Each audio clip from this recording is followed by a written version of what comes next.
Hey, what's going on YouTube? This is SCL0320. Believe it or not, back at it again for a TV show review.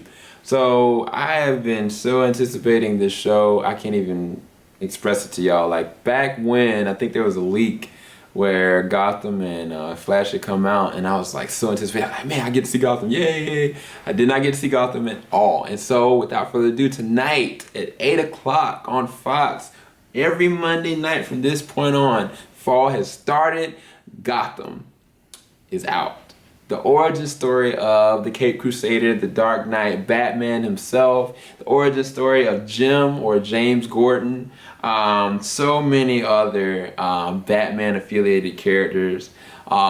This is their origin story. Now I think that they've done certain nods to it with the Batman Begins. I think Christopher Nolan did an amazing job with him and Christian Bale of giving like a fleshed out version of what Bruce would really look like after the point of what happens with his parents. Now from the episode, from the get, first thing you see are certain characters that you would not expect, and the way that they intertwine and interweave this mythos of Batman, and it's just such an awesome way of how they did it. They didn't change a thing, but they changed everything. The perspective of how Bruce comes to grips with the fact that, okay, he walks from a theater, chilling with his family, somebody comes up, threatens him with a gun, shoots his dad, shoots his mom.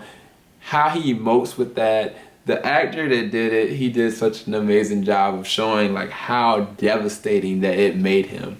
And not even just that. I mean, I'm really getting ahead of myself. So from the look of this whole entire show, it looks very gritty, it looks very in your face kind of feel. Like, I mean, there were certain nods to like TV shows I thought about, like The Shield, like different other kind of like cop dramas, but this one, like, it felt like a real fleshed out version of Gotham City. It felt like an old version of Gotham City. Not just that, I really feel like they kind of try to make it feel like a modern day feel, but even the cars that they drive, the things that they have, it feels like it takes place kind of in the past in a sense. But I just love the look and the feel of Gotham City. It really did feel like Gotham City. And I'm not sure what their budget is on this whole production in and of itself, but they are doing it up. And I'm hoping that when the time comes and Batman v Superman comes out, that they're going to get Batman correct in how that where his city is where he resides. He is a Gothamite. And it shows like the corruption that's within the city. It shows that everybody has an angle and a hustle. At the same time, like, the cops are afraid of everything and everyone. And I think the funny thing about this is that we have so many different problems with law enforcement now, that with video cameras picking up certain things that are not supposed to come up. But this city in and of itself, it shows like there are some people out there that you can't go with the conventional sense of being able to react with them. But Jim Gordon, and the way that his character is portrayed, that he wants to keep his ideal, so no matter what, everybody deserves whatnot. But it's just really well done how they do it. So I guess the biggest thing I can say about the visuals for it, that the cinematics were on point. It didn't feel really cheesy or too campy. It felt like they had an amazing production of whoever the cinematographer was of picking the location. I'm not sure if this is done in New York or not, but it really felt like it really kind of was. Another thing I'll say is that when you see certain nudges to characters, like, you know that the costume designers had a bigger idea in the long term, which I'll get into the characters very soon, but there's some that I can't talk about. If y'all want me to go into a more spoiler-filled review about all this, I definitely will. I would love to. But like the costume designs for Bruce, for Selena Kyle, for James Gordon, for Bullock, they all felt like the embodiments of a younger version of the character, and they got that on point. They could have gone and done anything, you know what I'm saying? But they have a heart for Batman, and the characters that are around Batman make up the hero, you know what I'm saying? So next I'll go into the acting. Now the director, I think it was Danny Cannon, That's one of the directors of, I think, the first pilot episode. But you've got actors such as Ben McKenzie, you've got Donnell Logue, you've got Sean Peachtree, you've got, of course, Jada Pinkett Smith, you've got David Mazuzas, you've got Robin Taylor, you've got Ann Richards. There's a lot of characters that I've seen, a lot of people that I've seen in different stuff, but of course the most notable would be Ben McKenzie from The O.C. He played in, I think, a couple other shows before this one, but The O.C. was the one that I really remember him the most by. Of course, Jada, like her presence, like you know exactly who she is, but you got Donnell Logue that plays Detective Bullock. His character was interesting because you could tell, you could smell corruption all off of him, but it's not just a corruption just because he's out for the money. It's because he probably was at one point a good cop, but the city literally, it just deflates any idea of being good. Like he in and of himself embodies a bad cop. He's that cop that you interact with him, he doesn't trust you, he's gonna shoot you. That's just the fact of it. But I think that along the way, he was a moral compass based cop. But the way that he portrays the character is good because, like, you see that it might be qualities of him that might be redeemable, but then by the end of the episode, you're like, well, no, I don't know if this can happen for this character. Jada, a lot of people are gonna give her flack for this. I know they are, because they're gonna be like, oh, she's too campus, oh, she was just terrible acting.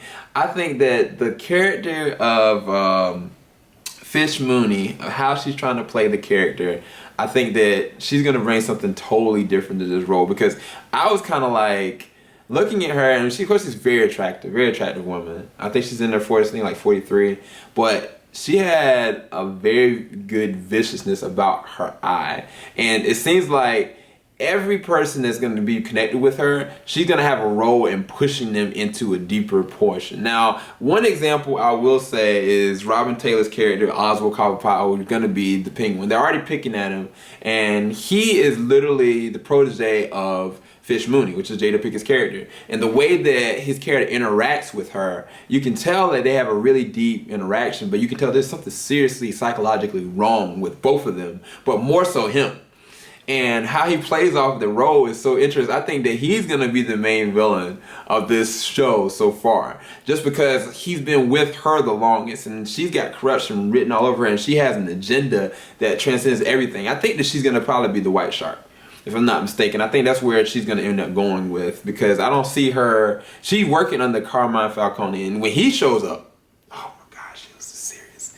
Anyway, I'm not going to go into all that, but you notice I haven't talked about Bruce or Gordon yet. I'm getting to it. But, I mean, you get nods of certain characters played by, I think one was Corey Michael Smith, who played Edward Cobblepot. You've got, of course, Catwoman, that was played by, what was the girl's name? I forget her name. Carmen. She plays Selena Kyle. Those were really nice nudges, because the way that Selena Kyle is interwoven in this, she really hasn't said a word yet, but she plays a huge role in this that you would never expect. Believe me, look at the very first episode and the beginning of it, you'll understand what I mean by that. And even Edward Cobblepot, like in the way his interacting with Jim Gordon, it was done so subtly. It was like, these are Easter eggs out the wazoo. I just loved it. Another honorable mention would be Sean Peachtree. He plays Alfred.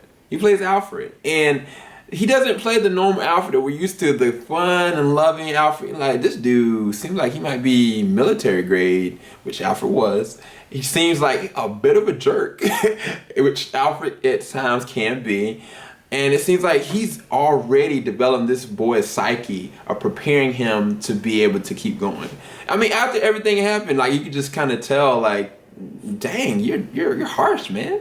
You know what I'm saying? But I think that when this whole thing gets fleshed out, like, this is just going to be one of the most epic kind of prequel series that you're going to see. Now, the two characters I'm going to talk about, and I got quotes from both of them. I'll say this. The character of Bruce Wayne and his portrayal of him that's being done by the young David is done so well that I was like, oh my gosh, this is a young Bruce Wayne. Like he has the mannerisms. Like after the action of what happens, you can tell it's such a traumatic event that he literally is consumed with the idea of eradicating fear from his heart. And I've never seen it, I guess, portrayed by such a young person to that level. He does it so well, it almost feels campish. It feels like cliche, like how can he turn off the switch like that? But when you think about Batman and the action of your parents being killed right in front of you, you being powerless to do anything about it, you already are being a person of fear.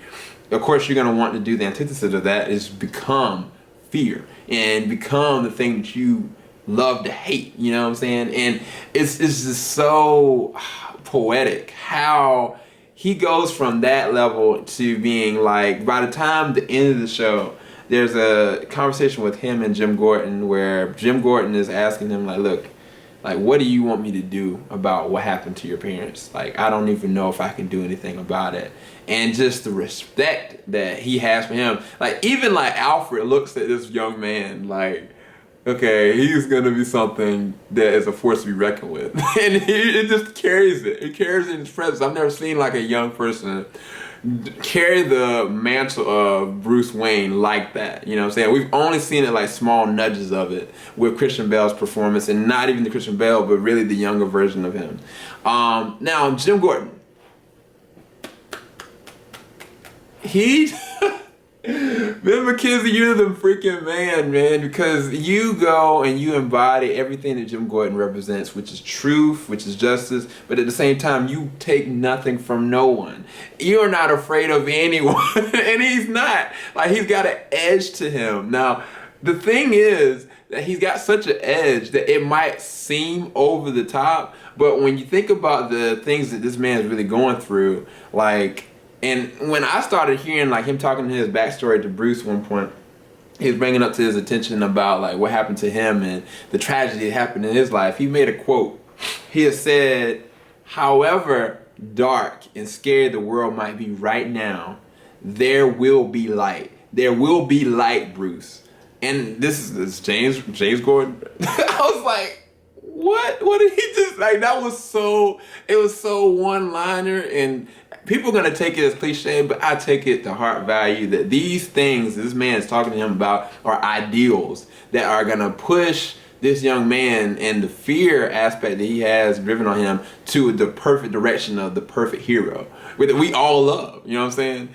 And I mean, there was one thing he had said, he was like, be strong, Bruce, be strong. And I think that one thing that somebody has said is like, you can't have organized crime without law and order. I think that Carmine Falcone has said that at a certain point in this. And it's true.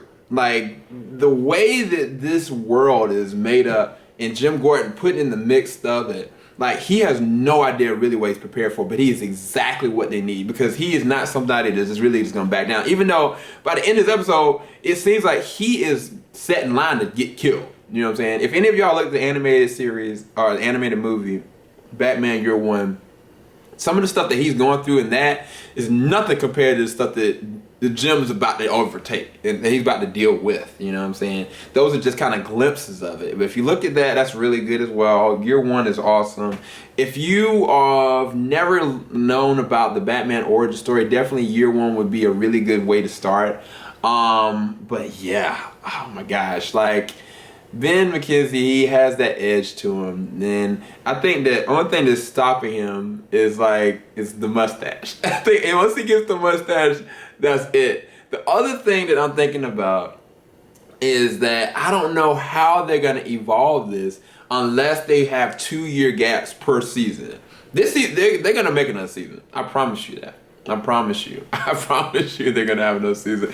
But the only way that I can feel like they can justify this is they jump 2 years. If they go year for year for year for year, like, I don't know where it would ever end, because they would have to end it where he's basically going off to get trained by the League of Shadows. You know what I'm saying? Which that could take forever. But if they do it 2-year gaps, then within 10 seasons, that'll be a 20-year gap frame. You know what I'm saying? So we'll see. We'll see what they end up doing with that. But I loved every character and how they were fleshed out. There's one character that is a comedian, 4 Fish Mooney. And I promise you that character has a major role in this. Just the way that the mannerisms and the way that they saw certain things that Fisher did and how they reacted off of it, it to me, it reminds me of a character that I read about that became one of the greatest villains of all time. And how they used to react after they got pushed into something. Anyway, I can't say anymore. That's my only spoiler that I'll say. So the story, it pans out in the way that you would expect. You see the death of Bruce's parents. You see the cause and effect of things that happen with that.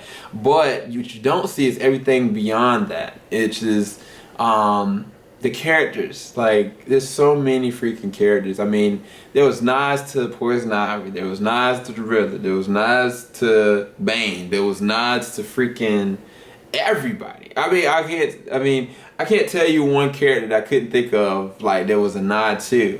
But more than that, I think that Bruce Wayne witnessing what he did, it caused more dissension than it did helping the city. I think that whoever is the culprit of it, and the way that they weeded out, you don't know who set this up, but you understand the gravity of it. And it's more deeper than that because, of course, we know that Batman's a byproduct of the environment that happened to him. The thing that happened to him with his parents pushed him to the destiny he's supposed to be. But somebody literally pulled the pin and threw it with the intent of the opposite of that, you know? And so it's such a good crime drama driven thing that I didn't know that they could kind of move off more from that. But the way that the show ends with Oswald Cobblepot, with Fish Mooney, with James Gordon in the situation he's in now, not being able to get out of it, like, this literally is setting up to be a perfect season. And I think that I'm gonna try to do a review of every episode per Monday. I think I should be able to have time to do it. If y'all definitely let me know if you think I should or not. But I really like the way they did the first story. I really feel like the pilot, it could have been a lot deeper. I think they should have made it a 2-hour pilot. I think that them continuing on Oswald Cobblepot's portion of the storyline and fleshing out and seeing how Carmine Falcone really does have like a bigger weighted presence here, and his connection with Jim Gordon. Like, I think that there's so many different things that they could have fleshed out more. That's my only gripe with it. I think that I didn't like, even though I understood it, I didn't like the way that Alfred was kind of reacting to certain things with Bruce. I was like, man, this is harsh, this sucks. But I see the reasoning for it, you know? So, I mean, if I could give this first pilot, I'd give it definitely a 9.0 out of 10. Like, I really loved it. I'm definitely going to go and review the next episode, next season. I just got done looking at the Blacklist. I'm debating whether or not I'm going to do a review for it. If y'all really think I should do a review for the first episode of the second season, which I do have the first season, I can go back and do that one first before I do that. Let me know. If you like this video, please leave a like, please, if you can. If you like all the different kind of videos I do, please subscribe. Leave your comments in the comment section below. And yeah, definitely, if you can, go to, I think it's what, fox.com or not, yeah, fox.com, and you should be able to look at the episode on the net probably tomorrow. If you have Hulu Plus, definitely it's going to be up on Hulu Plus tomorrow. But yeah, I really enjoy this. Like, you know, I'm a Batman fan. Anyway, I am gone.